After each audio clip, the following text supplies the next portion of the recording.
All right, welcome everyone to this week's GraphQL FM. This week we've got a really awesome edition with some folks from Uber. Tony, how are you doing?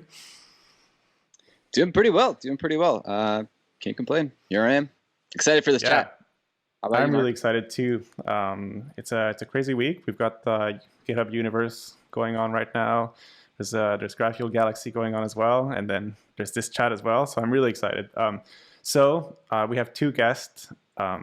Maybe let's go one after the other. Diana, do you want to start? Sure, yeah. So I'm Diana. I worked for Uber probably last a bit over 3 years. And I'm like on the product team of the things. And yeah, we work closely with GraphQL and Giancarlo, who is the next guest. Hi, I'm Giancarlo. I've been working at Uber for about 5 years. I'm on the web platform team, so we do all kinds of stuff, but I've been focusing on building out our GraphQL architecture for people like Diana to actually use in production. Nice. So like you're actually on different teams, which is very interesting. Did both teams kind of discover GraphQL on their own? Like I know at some companies, like many different teams explore technologies and like it's a fluke if two parts of the company use the same, or was this more organized? Did it start with the platform and go to the product, or how was it? That's a good question. I think for the most part, it like started at the platform layer, but there were apps that were like experimenting with it, like before we had any like official support for it. We've always tried our best to like keep a unified like architecture across our web apps, but as I'm sure you know, like that's hard. Apps, technologies change over time, and so like we definitely don't have like 100% adoption. Yeah, we rolled it out like starting working with product teams and like saying like, hey, you're building a new app. I know like in the next month, like, would you like to experiment with like GraphQL? And after we got through that, then we sort of like moved it to like our official like supported platform. So like when you create a new app, it's already set up using GraphQL. Teams are of course like always free to do what they need to like fit their the problem they're trying to solve. But GraphQL is pretty flexible and works pretty well for a lot of use cases. Yeah, definitely. Diana, from a product perspective, did you feel a need to use GraphQL, or was it more like, oh, our platforms like has really great tooling, so we're going to use it? I think like as any great innovation, I didn't feel a need. I didn't know I needed before I actually started using it and realized like the benefits that it gives me as like I'm a front-end engineer and all the things that GraphQL allows for. But in terms of, for me, it was something that was kind of, recommended approach to building new applications at Uber. So Giancarlo kind of like recommended it, or his team. And yeah, that's what we went for. It's been like one of the applications we were using. It's been like a few years ago now. I think it's been, 2 years at least. About that. Awesome. How about we start with some like really high level overview of what GraphQL looks like at Uber? Because from an external eye, we know that Uber has this like enormous amount of microservices. How does let's start from a really high level. What does it look like? Sure. Yeah, I can talk about that a little bit. Basically, we use GraphQL for the data fetching layer for our web apps, but it's not necessarily used like everywhere across the stack. So mobile apps don't use it, and like backend to backend like service communication does not use it. It uses just like protobuf for the most part. There's like other things as well, but so basically, like if you're building a web app at Uber, ideally you have like a GraphQL layer that communicates with your like GraphQL server will actually talk to backends that are written in like Go usually, and it talks to that usually over protobuf. Just sort of like providing a nice way to fetch data for web apps. You can like sort of use gRPC to fetch data for web apps directly, but you don't get all the benefits that you get with GraphQL. So that's like at a very high level what's going on.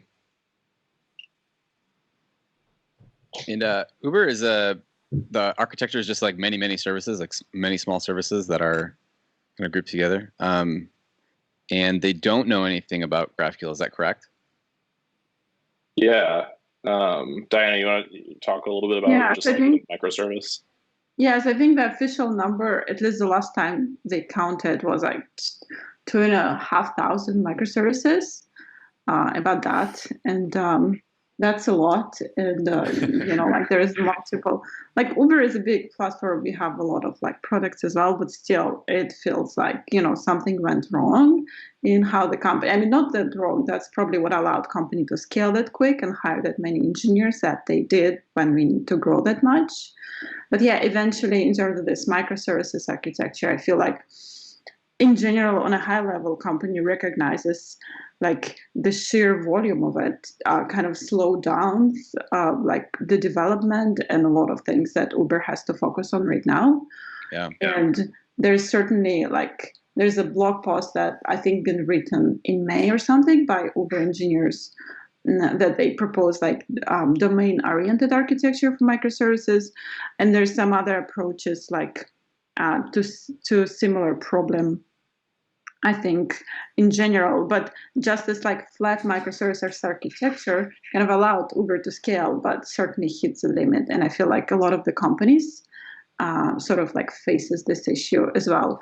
Like I've been looking at Airbnb. I don't know if you guys have had like Airbnb people talk about GraphQL, but I'm really kind of excited about what they did, for kind of addressing similar problem. And they like kind of went all in on GraphQL for that, which is really encouraging for me. Yeah, definitely. And now that you talk about it, it's true that what Airbnb's been talking about is quite a similar approach, and I agree. It's definitely interesting. So you were mentioning that. So we're talking about thousands of services, but you were mentioning that the front ends don't talk to those backends directly. They talk to a GraphQL API, and I imagine one issue here is do you want to have one GraphQL like schema per service, or do you want to like build some kind of aggregators? And when you've got 1,000 services, that's potentially a lot of aggregators as well. Like, how is that divided? Who kind of chooses the size of a GraphQL API? Do you have that one graph mentality, or is it more kind of smaller APIs? Yeah, that's a really good question. I think what we've tried to do, and what we're still trying to do, is to have the one graph mentality, but to not deploy it in a one graph way. Because we also have like our microservice architecture extends into our front ends. Like we have like micro front ends. So even today, I think at the last count, we had like 500 separate web services. So it's not as simple as just like, I have uber.com and we create an API that solves the use cases for uber.com and we move on. Like there's so many different apps and use cases that it's kind of impossible to have like a single team that's like, I'm going to create the like GraphQL API for Uber. It's just too much going on. Right. So, but at the same time, like we want to like share code. We don't want people to like rewrite what a user type is every single time they build an app, which, in the days of REST, you would basically do that. You would create a REST API for your web app and you would just build it from scratch every time you created a new app. So the way we're trying to solve this basically is we create little mini like GraphQL schemas that are domain based that map to a backend service. So in general, our backends try to like take ownership of some kind of domain. You might have like a backend that maps to user data, for example. So then like we would create a GraphQL service or a GraphQL like schema for that backend. And then when your web app is ready to deploy, you basically say, I need to talk to these 5 different services. So then our code generation tool can basically handle pulling those 5 schemas into your app and creating like a GraphQL server that serves those 5 backend services. So basically it allows us to have like a distributed like architecture of deploying GraphQL schemas, but a centralized architecture for writing and developing them. So everyone can share the types for a backend, but you don't need, if that service goes down, like every web app at Uber is down. You know, we don't need to like scale that single service to handle the traffic of every single web app. You know, each web app can scale themselves like in isolation, things like that. So yeah, that's sort of like the high level of how that works. Yeah, and Yeah, really go ahead, Diana. just want to say how excited I am about this sort of particular solution. It just, yeah, exactly allows us to work together with other teams, but we do not like rely on each other kind of runtime sanity for like our services being running. So does each team manage their own kind of GraphQL like backend for front end essentially, or is that something the platform team takes on? Yeah, so that backend for front end is like deployed with their app. So Okay. like your app, we have a framework called Fusion, which is open source, but it's sort of like Next.js, but with like dependency injection and other like opinionated things that we have. Like at least that's like what we're trying to build. And so like as part of that, it has a plugin architecture. So technically each like GraphQL schema is built as like a plugin to our Fusion system, and then they compose together to create like a single GraphQL server. And that server really is just also your web server. It's the same like node server that's like rendering your React code and like serving your assets. All of that is like just your server. And so your team is on call for that server. Like, you know, you get all of your logs like through that server, you're monitoring, like everything works through like, you know, that service.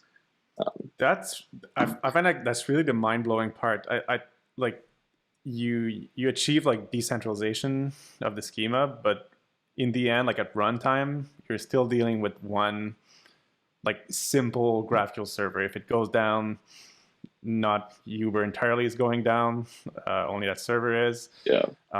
I find that such a great strategy because you're not, you kind of decoupled the schema and serving that schema, which is really great.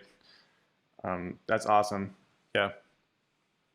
When you want to change the schema, do you have to, or is it like versioned, like a library that you pull in? Like I want version 4 of user, or how does that work? Yeah, that's still a work in progress. Okay. But yeah, I mean, versioning is difficult. I think we're trying to the goal is that we can do it versionless and just like don't make backwards incompatible changes. And if you do, like you basically, you know, first make a backwards compatible change, wait till the traffic is hit 0 on like your thing, like, you know, the standard process of doing that. But I think that like the tool, like I say the tooling, we basically had no tooling around like versioning right now. It's sort of just like, don't like break your app, and like we have tests and things like that. But that's like one of the versioning and like more complex like monitoring, alerting, and logging with regards to like ownership is probably like one of the next big challenges for us.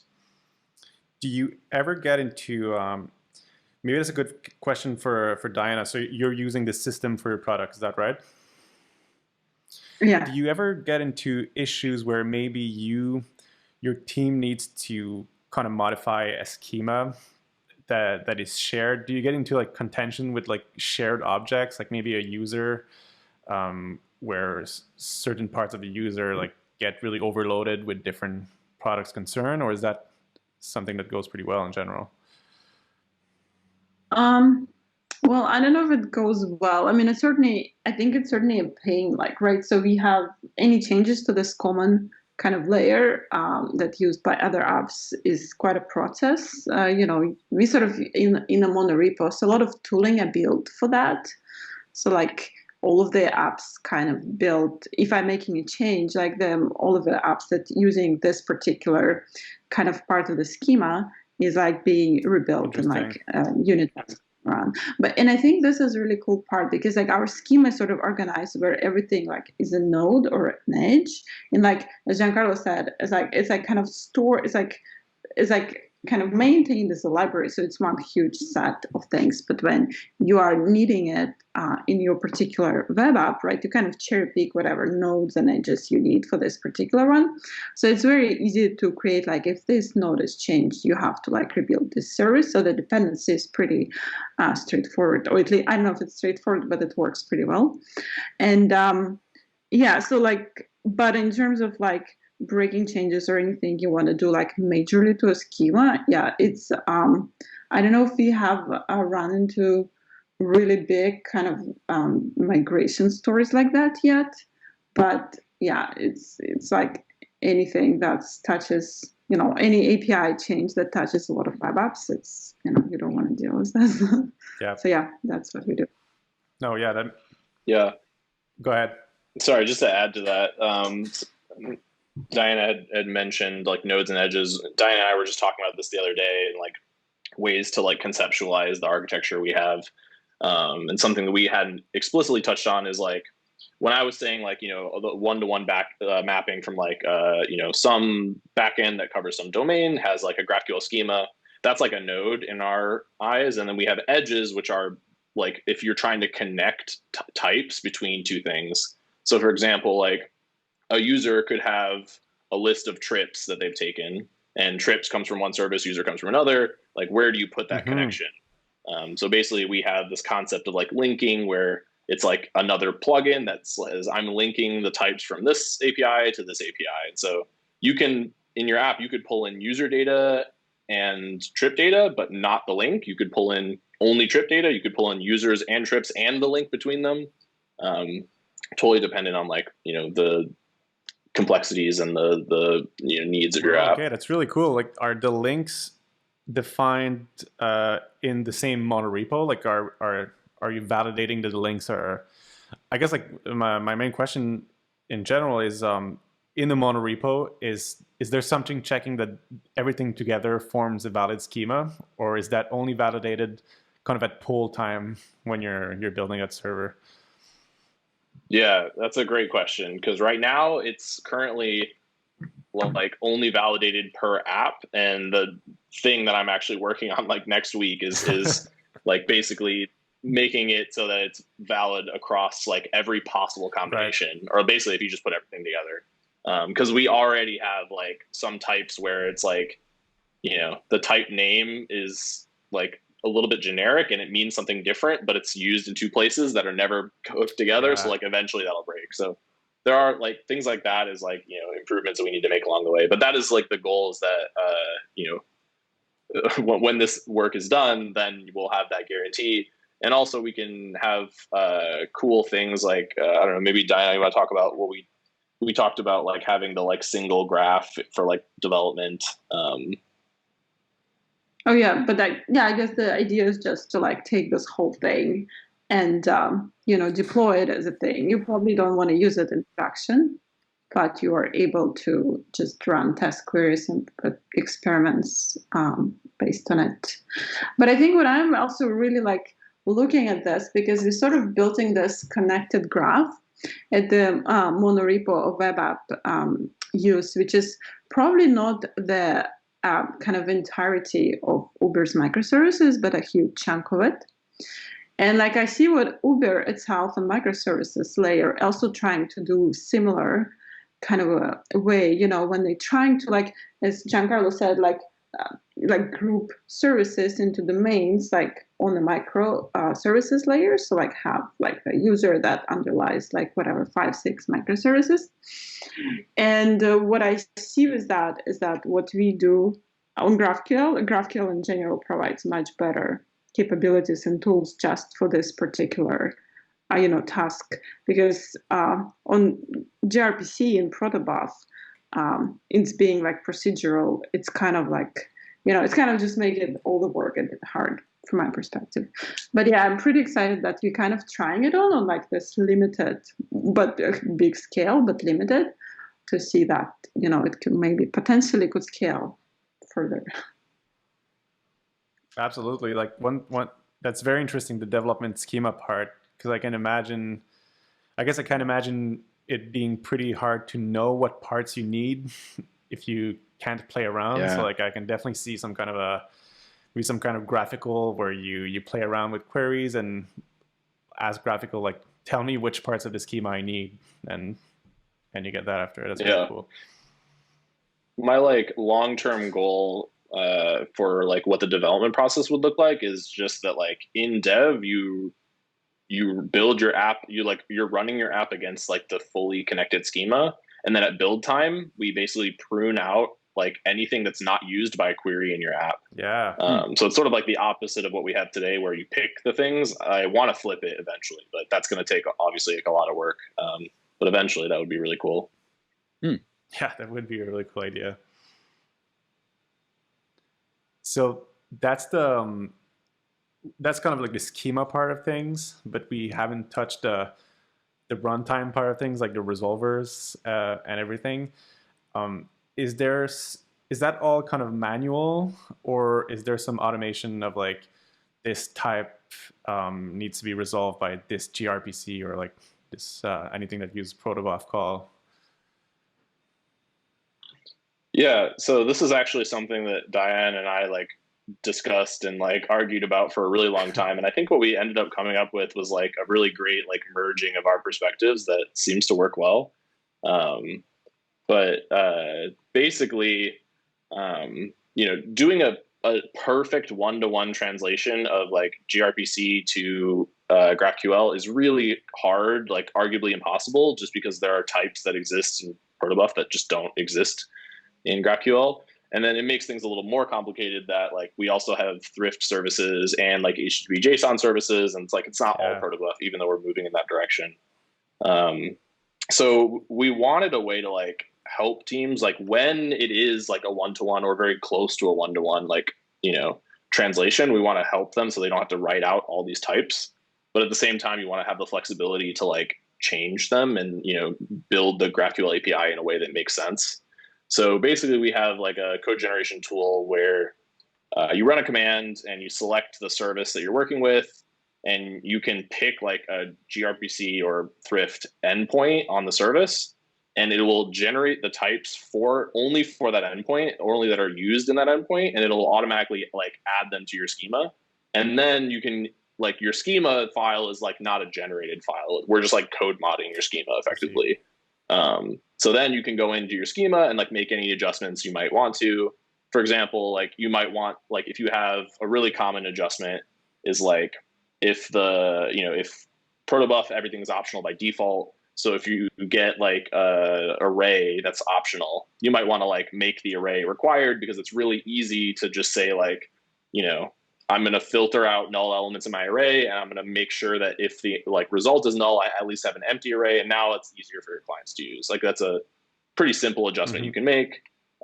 Things like that, like you can make changes as needed, unless there's like some semantic like value to having null elements in an array, but usually that's a little weird. So things like that you can do, but it gives you a way to like quickly like get 80% or even 90% of your schema written, and then go in there and do what you need to do to make it right. Yeah. So there's one thing I still can't visualize is like where the actual like network call is done. Is it is that defined by the like the node server that gets generated, or is that like magically in the library maybe or something? Yeah, so the way that these like libraries work, it's just you could think of it as just like a file that has your schema and a file that has resolvers. Okay. And in that resolver, we have like code generated API clients based on your like protobuf file that are like statically typed. And so you can call user service whatever, like do this thing. And because you have these API clients. And that is another thing that works really nicely with Fusion, because everything is built around this plugin model that has dependency injection. So your API clients are like these like statically typed things that are like put into the dependency injection system. So your plugin like declares a dependency on your API client, and then it can, in its resolvers, do whatever it needs to do. You're like, you're writing the code to like call out to a gRPC client. That makes a ton of sense. And we can actually generate, like when you call the code generation tool that like generates your schema, like when you generate a single endpoint, we also generate a resolver that includes like the correct API call. And as long as there are like a few cases that we can't handle, and like we'll like add in like comments saying like this won't work. But for the most part, you can actually like get a fully functional schema just from like calling these commands. And then you too, but if you don't, like it'll just work. That's amazing. That's really cool. Is there some kind of a data loader that gets created with this as well to kind of prevent duplicate requests? Yeah, that's a great question. I'm gonna end up harping on Fusion a lot here, and I guess it's sort of just plugging it. But a nice thing about Fusion is like we have the ability to, we call it like enhance. It's basically like wrapping. So you can take anything that's in the dependency injection system, you can call like enhance this thing with whatever, and it lets you wrap it. So we like co-generate like at least the scaffolding for like what we call like a data loader enhancer. And really it's just like a thing that takes like an API client and can wrap it in data loader to do whatever you need. We don't have any way of like automatically knowing how to like write the data loader for you. I don't even know if that's possible. I've thought about it, but it's I don't know how that would work. But so you still have to like write the data loader yourself. Yeah. But we give you like the scaffolding and like folder structure to like, you know, be able to do it easily. The other really cool thing about having it as an enhancer is like you can do like a data loader enhancer. You could do an enhancer that like does caching in Redis or whatever your cache backend is. You could do like all these things, and then you can turn them on and off without making any changes to your resolvers, because your resolvers are just using like the public API of like the protobuf file. Yeah. And then your enhancers just like turn on and off based on, you know, your dependency injection logic. So it's really nice to be able to like, okay, well, I'm going to write this data loader, and then I want to like do a performance test, turn it on, see how my performance is, turn it off, see how my performance is, like in a really easy way. Or if there's a bug in it, like, or if Redis goes down, you need to do something, like it's really easy to do that kind of stuff. Yeah, this seems like an awesome dev experience. Go ahead, Tony, I cut you off. Yeah, it's pretty similar to what we do with like code gen as much as you can, but provide kind of an escape hatch where you can't, because it's not possible to hit all the cases, especially when you're dealing with different kinds of legacy stuff, different protocols, different patterns. Super reasonable. Yeah. Yeah. Diana, on the product side of things, like this sounds to me like a great developer experience. But if you think of your times pre kind of GraphQL, was that like I'm always curious to see if like how big of a change on the front end this makes, and kind of like where the trade-offs are here. Like, is it like fully 100% better than what like were those REST APIs before, or is there things that are like it's generally better, but there's some annoyances? I can talk about this. I just want to add like one thing, because like Giancarlo, it sounds like we built like pretty much like I love Fusion, but there's some challenges. So just one thing I want to add in terms of developer experience for all that is like what Fusion does, right? Essentially, it's like packages front end and back end kind of together, and like just when you work on a smaller apps, it's like absolutely the best thing ever. Like it solves a lot of kind of work for you. But when you work on a bigger app, just like pure recompilation time of it is quite an overhead, because you consider everything. The other thing is, in terms of like the change that introduction of GraphQL made to front end experience. I mean, yeah, I can talk for hours about it. I think it sort of coincided with the time when we moved away from Redux, and I don't think it's like necessarily like or you have to have GraphQL to move away from Redux, but I feel like that's generally how most of the web development kind of for React at least evolved. And that's just a huge kind of like like that's the thing, like when you ask like, did you want GraphQL? I'm like, no, I didn't. Did I want to move away from Redux? No, I didn't. But once I did move away, like you can see how much benefit it gives to developers, just having everything collocated in the same file, your whole component like API in a single kind of place, and shareable and things like that. That's absolutely priceless. I'm not super familiar with Fusion, but does it have like first class support for GraphQL, or is it more like a layer under that? Kind of like my question, I guess, in the end is it, can you use Relay or like Apollo, or does Fusion kind of like replace that? Yeah, so Fusion's actually pretty agnostic to tech stack. You don't even need to use React. Fusion, like the core Fusion, is just built in the mind of using some kind of like virtual DOM like API. So you can use it with Preact or anything that uses that kind of pattern.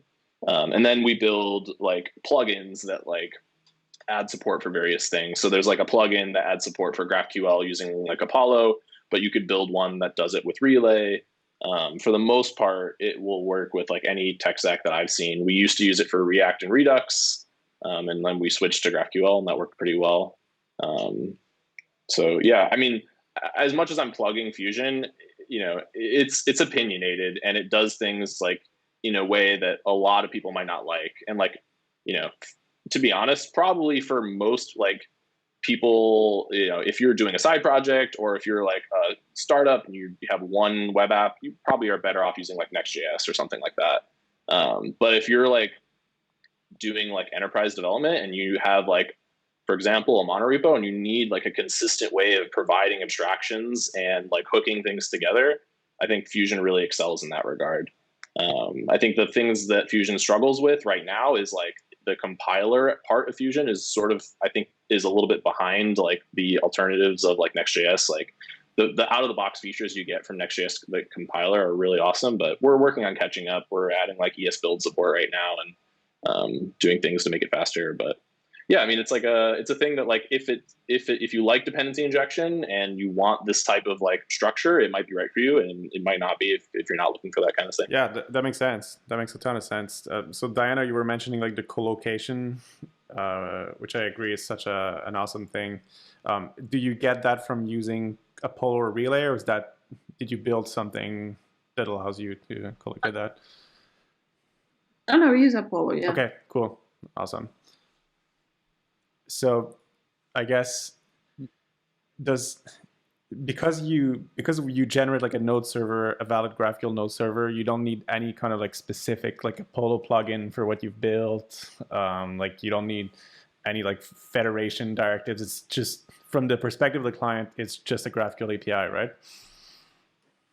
Yeah, pretty much. We use like I think we do use Apollo server, but we're using like the non-federated like approach. Right. And we use like schema stitching and things like that. I mean, it's a very similar idea to federated schemas, just like not using that deployment architecture. So, yeah, it's a really nice twist that to be able to like ship this bundle without having that overhead of kind of federating in. Yeah, it's pretty clever. Yeah, it's always like it's very easy to get confused in these discussions because it sounds so similar if you don't have the deployment part of it in your mind, but it's a completely different like thing when it's actually deployed in production because you don't have that. Well, to me, like federation scheme seems super powerful, but also scary on the operations side of things. And this approach where you deploy your kind of like your own mini gateways, I don't know, just to me seems like I would sleep better at night if I'm thinking of our own solution. So that's great. Like and speaking of like sleeping at night, you mentioned like teams are really responsible for these GraphQL servers. So does that mean every team is staffed with kind of like maybe more backend people, or like people are confident in maybe solving an issue with the GraphQL API? Not really. But I will say that like I think all of our front end engineers are like to some extent full stack. Yeah.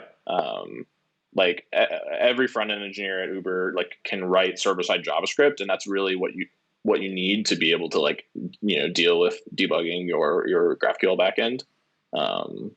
We don't like really differentiate as in almost all cases. We don't really differentiate from like a UI engineer and like a node engineer. You're just like front end. Yep.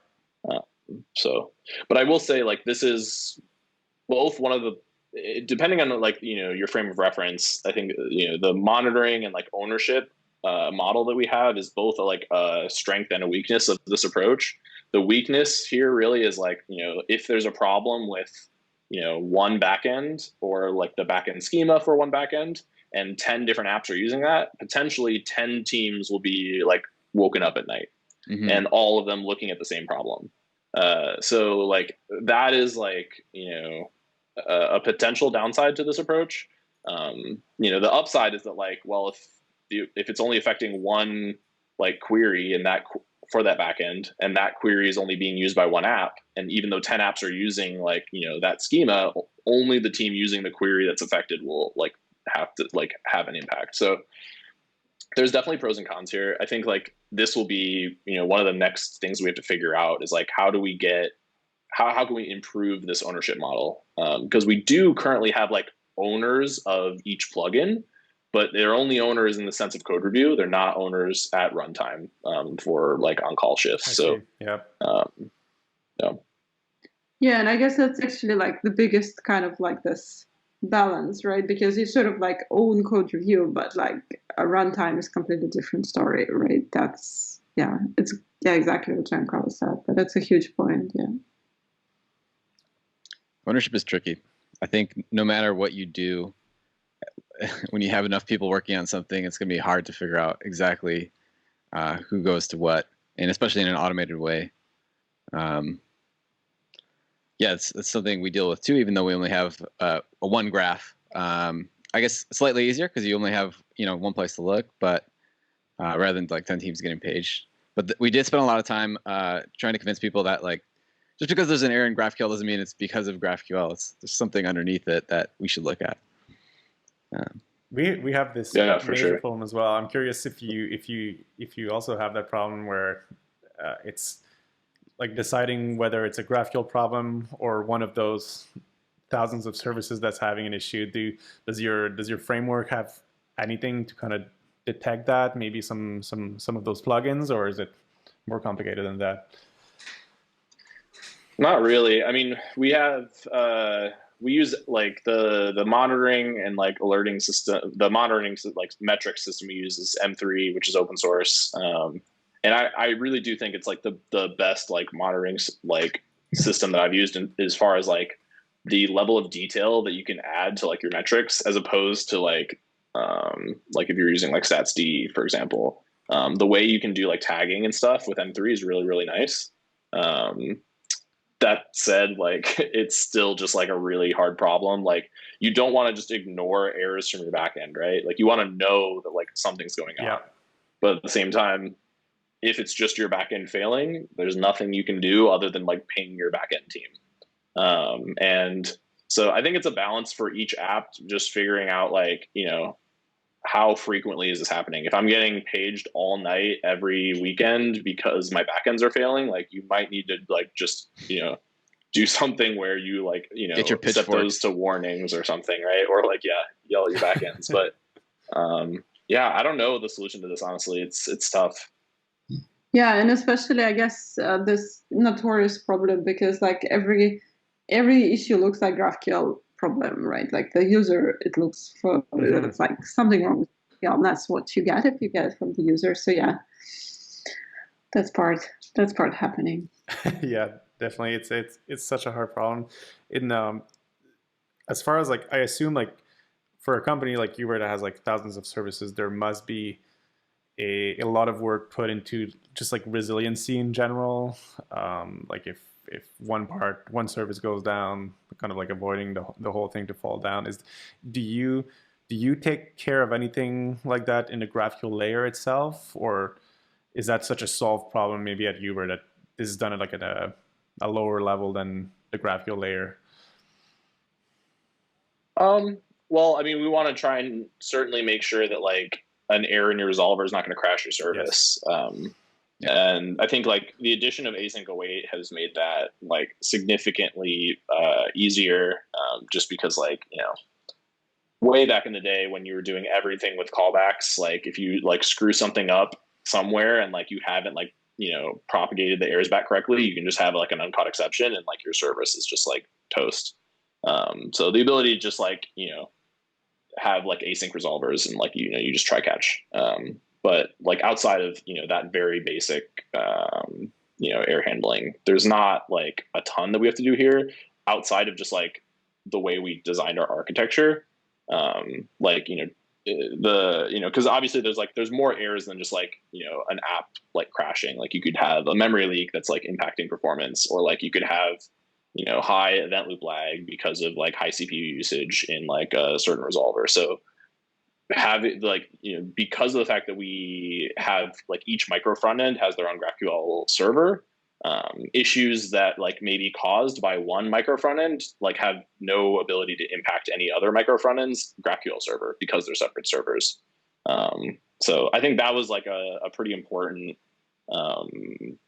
like architectural choice, just because like we've tried variations of like the mega service like handle everything, and it's just been really hard. I'm not I can't definitively say it can't work. I know that like some companies have had success with it, but it's just a really hard problem. And because Uber has spent so much investing in microservice, it sort of makes sense to lean in on that and like utilize the tools that we have, like Jaeger tracing and metrics, rather than trying to like solve the mega API problem, which is just really hard. Yeah. Yeah. I think like you're right that it seems like a crucial kind of like architecture decision. Did you, like you were talking about those micro front ends, did you ever think about kind of like going the persisted queries way, where like maybe that's what you do already? Like, do you support any like persisted query stuff where clients like define their queries ahead of time, or it's just like that's on the okay. roadmap? I think there's no reason not to do that. It's just like getting it done. So like the benefit there in this case would be like just reducing the like scope of like what your API exposes, but you still need to have like even if you had persistent queries but you still had like a single gateway, you'd have the same problem, because like even if you have a set number of queries, if you're having like cross pollination between apps, like you're increasing the surface area of like things that can go wrong that affect multiple things. So it's really all about just like trying to reduce that as much as possible. Yep. Going back to errors, one thing that we found on the client side, like as we increased our service availability across our microservice architecture, we have a lot less, an order of magnitude less, but still quite a bit. But we found that like the availability that the client or the user saw tended to be a lot less than the service availability, just because you have what the client sees is kind of the product of all service availabilities. And so we started rethinking kind of how we handle errors on the client side. Have you at Uber done anything around that, like any kind of exploration? Because I think you mentioned you use Apollo. We use Apollo too, and the default error policy is just kind of throw everything away if there's an error. Yeah, that has been a problem, especially with server-side rendering. The error policy with like Apollo is like really tough. I think right now the way we work around that is like if there's an error in the server-side rendering data fetching, we like reset to the loading phase so that like there's like you can like basically retry your query rather than like server-side rendering just like everything's broken. We just like effectively say, okay, we're going to retry on the client, and then the client the like error policy actually works a little better. But that is definitely like an area that we could still like improve in, I think. I don't know. You want to tell me a little bit about like what you all did? Yeah, I'm curious what you did. Yeah. So I wouldn't say it's a solved problem at all. It's something that we're actively working through. But what we're trying to do is figure out if we can work through like our product development process, like how user experiences should degrade gracefully. So that maybe if like so unrelated things can fail independently of each other, so that so that maybe like users perceive higher availability than we actually have. Maybe they don't notice one component being not loaded, but everything else on the page still looks fine. And so we may suffer downtime, but it just may not be perceived. The tricky thing is like, how do you quantify that? Like, how do you know that you're doing a good job? It's hard because you kind of get into squishier territory than I think we're typically comfortable working in as engineers. But yeah, I'd say it's not solved. We're doing a couple of things that we're kind of actively researching.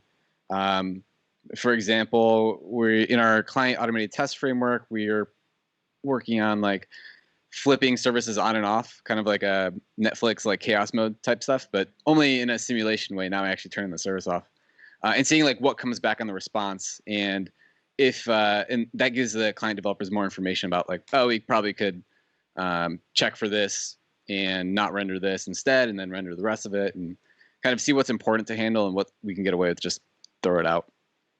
So is those switching services on and off, it's like integration tests, or you just do it for during development time, or what's that? Yeah, during development time, it's similar to the enhancer functionality that Giancarlo mentioned. It's kind of just like you can send a certain input and it'll say, okay, pretend user's service is down and you can't get any users. What happens? Oh, interesting. Would be cool to write like tests for it as well. That's fun. Yeah.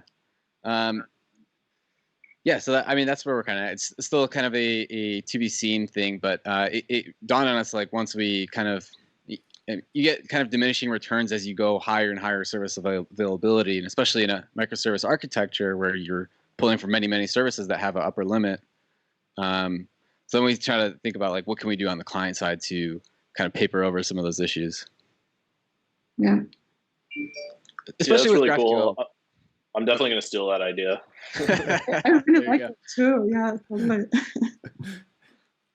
I assume you got to be like really careful with nullability for some of these reasons, because like especially if I'm thinking of like the use case of putting schemas together, maybe you don't realize like when you put schemas together and one of the services is down, like the error bubbling ends up like maybe crapping out over like the whole payload. So I wonder, we have the same struggle of like wondering like what is worth it to have as non-nullable. And sometimes it kind of feels like, especially in your context, like it would almost feel like nice to have everything nullable. But as you mentioned, like things like arrays, like list types do offer some convenience. Yeah. I think there's like, it's hard to like do things like write linting rules around this kind of stuff because it's so dependent on context. Yeah, it's we have like a general rule of thumbs that we share, but it's definitely not like a mechanical process just because the context is so important. Yeah, I think my favorite rule is like anything. Actually, if we're talking with the links you were saying earlier, like I feel like links have the most potential to be null, just because they often end up communicating with something that might be down. But then other types, like fields inside a type that belong to the same domain, usually you've successfully loaded the thing, so you probably have those fields. But yeah, there's no like exact rule for sure. We definitely follow some of the guideline like that. Like if you're going over the network, it's probably got to be nullable. If it's already in memory, probably safer. Like if it's an ID, you probably already have the whole object with the ID. Right. But if you don't have the object yet, there's a chance anything could happen, and you might not get it. So Yeah. Fortunately, optional chaining has made like dealing with nullables dramatically better. Right. I mean, the days before like optional chaining, I just remember like so many like cannot read property of undefined, like crashing services just all the time. It was just like nonstop. And now, just because people were just like, I don't want to write all this code to like handle it, I'm just going to write it. And this was also like before like TypeScript and Flow were really, used. So people would, JavaScript was just like risky. But it's now it's like the cost of nullable fields, I think, is much lower with like the addition of types and like, nullish coalescing and optional chaining. I just it like what you just said reminded me of like of mobile, because usually like mobile clients often are like more typed than what we use on the web, and it can be annoying to use GraphQL for them sometimes, especially for non-null stuff. What about your mobile clients? Like like your web apps have that node server. Do you kind of have the same process for mobile? Do you spin up like a node server for those as well, or is it kind of like a completely different thing? Mobile is totally different. Okay. I couldn't even do it justice to explain Right. like how it works, because I don't work in that area. It's like a whole different like org and different tech stack. They like are, Uber is like, we do a lot of web, but like, externally we're known as like, when people think about Uber, they think about the mobile app. So there's a ton of effort put into that. And I think that's much more of like a centralized effort. Whereas because it's like, there's like only so many mobile apps and like features. I think there's like 10 or 7 or I don't know. There's like some like lowish number compared to like 500 web apps. Interesting. That, like the like diversity of like feature use case from like Uber.com to like an internal like support ops site they're just like so drastically different, right? Yeah. But yeah, unfortunately, I can't exactly answer that super well. No, but you answered it. Yeah, it's a totally different flow than the web. That's really interesting. It makes sense for the company. So yeah, that makes sense. I wonder if you guys have looked at subscriptions in GraphQL. A little bit. I think there are a few apps that use them right now, and use them like in conjunction with gRPC streaming, which is nice. But we don't use them super heavily. I think it'd be cool if we would use them more. I don't know, Diana, have you used them in any of your apps? Not in production. No, I remember experimenting with this, but we didn't really have a use case for that to be put in place. And yeah, like gRPC streaming, like the part on the server, I don't think we have that many either. So I think there's 1 or 2 maybe, but it's not heavily used. Do you use it pretty heavily? We don't right now, but one of our big pain points for clients is that our kind of streaming updates are not in a GraphQL format, whereas we have that the cache, all the statefulness in the client is.